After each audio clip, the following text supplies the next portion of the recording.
ዛሬ በጣም አስገራሚ የሆነ የታሪክ ገጽታን አብረን እንቃኛለን።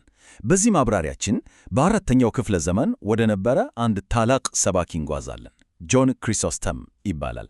ይህ ሰው የመጽሐፍ ቅዱስን አቡ አብርሃምን የክርስትና በጎ ምግባር ፍጹም አርአያ አድርጎ ለመግለጽ እንዴት የአረማውያንን የንግግር ጥበብና ፍልስፍና እንደተጠቀመ እንመረምራለን። ልክ እንደ አንድ የተዋጣለት ሐውልት ጠራቢ አብርሃምን እንዴት እንደቀረጸው እና ለተከታታዮቹ የሞራል መመሪያ እንዴት እንዳዘጋጀው በጥልቀት እንመለከታለን። በጣም ደስ የሚል ጉዞ ነው የሚሆነው። የዛሬው አብይ ርዕሶቻችን እንግዲህ እነዚህ ናቸው። የአንጾኪያ የብዙ እምነቶች ዓለም፣ የአረማውያን የንግግር ጥበብ መሳሪያዎች፣ የአንጾኪያ ቀጥተኛ የትርጉም ዘዴ፣ የሐዋርያው ጳውሎስ ንድፍ፣ አብርሃም እንደ ስቶይክ ጠቢብ እና በመጨረሻም የጥንቱን የክርስትና ማንነት መቅረጽ የሚሉት ይሆናሉ። እሽ፣ ወደ መጀመሪያው ክፍላችን እንግባ። ክፍል 1 የአንጾኪያ የብዙ እምነቶች ዓለም። ነገሩን በደንብ ለመረዳት ጊዜው ምን ይመስል እንደነበር ማየት አለብን። በአንጾኪያ ውስጥ ጥልቅ የሆነ አለመረጋጋት ነበር። አስቡት፣ በ63 ሚላን በተባለው አዋጅ ክርስትና ዕውቅናን አገኘ።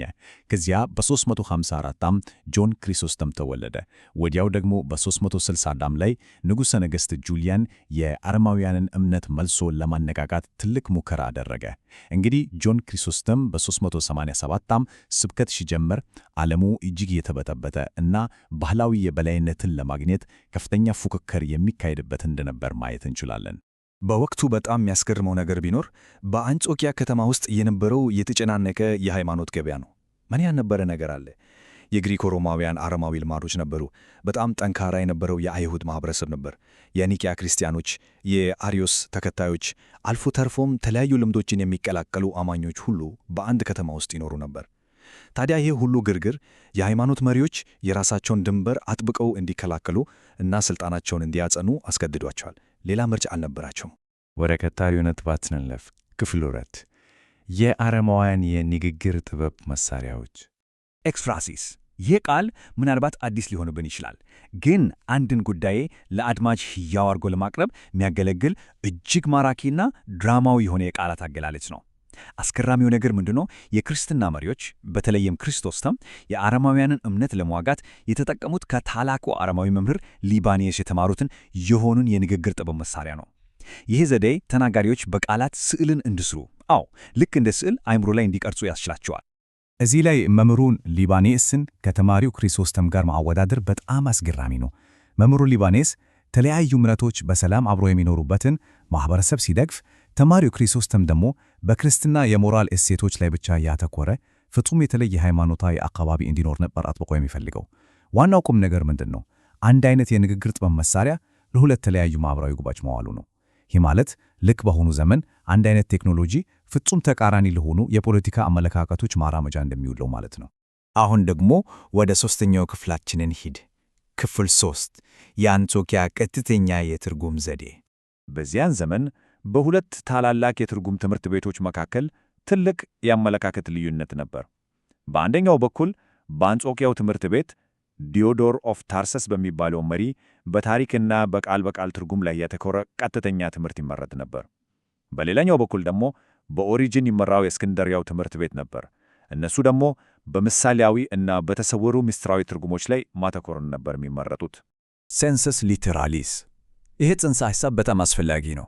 ምክንያቱም መጽሐፍ ቅዱሳዊ ገጸ ባህሪያት እንደ ረቂቅ መንፈሳዊ ምሳሌዎች ሳይሆን በእውነተኛው ዓለም ውስጥ በተግባር ሊተረጎም የሚችል የሞራል ትምህርት የሚሰጡት ተግባራዊ አርአያት ተደርጎ መታየታቸውን ነው የሚያሳየው።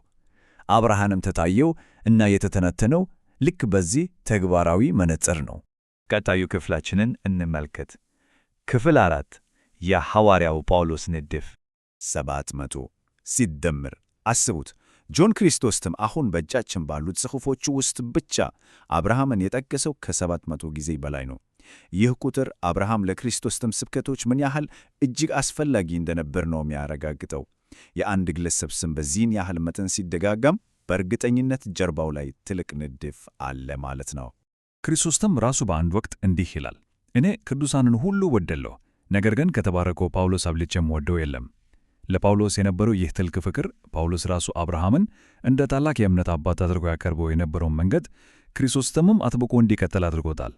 ጳውሎስ ያስቀመጠውን ንድፍ ክሪሶስተም በሚገባ ነው የተጠቀመበት።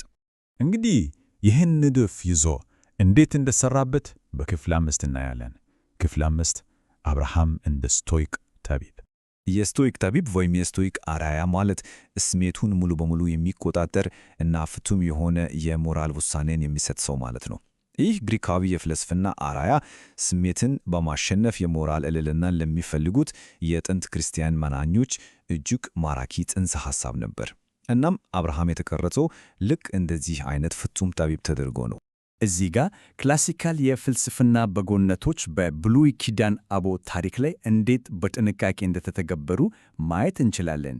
ማስተዋል፣ ጀግንነት እና ራስን መግዛት የተባሉት የግሪክ በጎነቶች ከመጽሐፍ ቅዱስ ጋር እንዴት እንደተዋሃዱ መመለከት እጅግ ማራኪ ነው። ለምሳሌ አብርሃም ሀገሩን ትቶ ሲወጣ እንደ ማስተዋል፣ ልጁን ይስሐቅን ለመሰዋት ሲሞክር እንደ ጀግንነት፣ እንዲሁም ቁሳዊ ነገሮችን ሲተው እንደ ራስን መግዛት ተደርጎ ተተነተነ። የክሪሶስተምንን ሕያው የንግግር ጥበብ እስቲ እንመልከት። አብርሃምን እንዲህ ሲል ይስለዋል።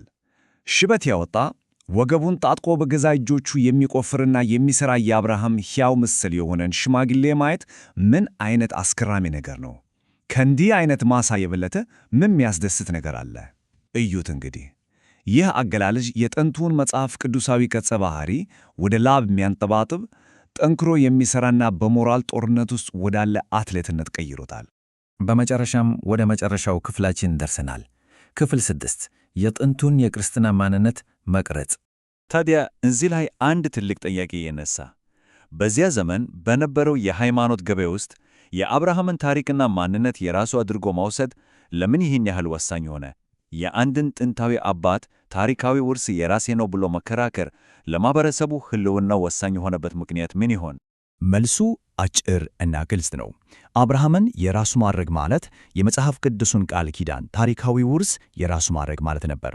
የአብርሃምን ታሪክ መያዝ አንድን ማህበረሰብ የጥንታዊ መለኮታዊ ተስፋ እውነተኛ ወራሽ መሆኑን ሕጋዊ ያደርግለታል።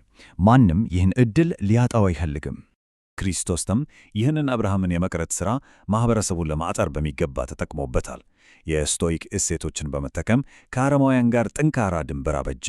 በቦታው ከነበረው የአይሁድ ማኅበረሰብ ኢልክ እውነተኛው ውርስ የክርስቲያኖች ነው ብሎ ሞገተ። እንዲሁም እውነተኛ የዘር ግንድ በእምነትና በበጎ ምግባር እንጂ በደም አይደለም ብሎ አሳመነ። አሁን ያሉትንም አማኝ የአዲሱ ቃል ኪዳን ሕያው ድንጋዮች አድርጎ አቀረባቸው። ይህ ሂደት ልክ ዛሬም ዘመናዊ ተቋማት የራሳቸውን ታማኝ ማኅበረሰብ ለመፍጠር የተለየ ማንነት ትርክት እንደሚገነቡት አይነት የጥንት ስልት ነበር። የዛሬው ማብራሪያችን ሲጠናቀቅ አንድ አብይ ጥያቄን ጥለን ማለፍ እንወዳለን።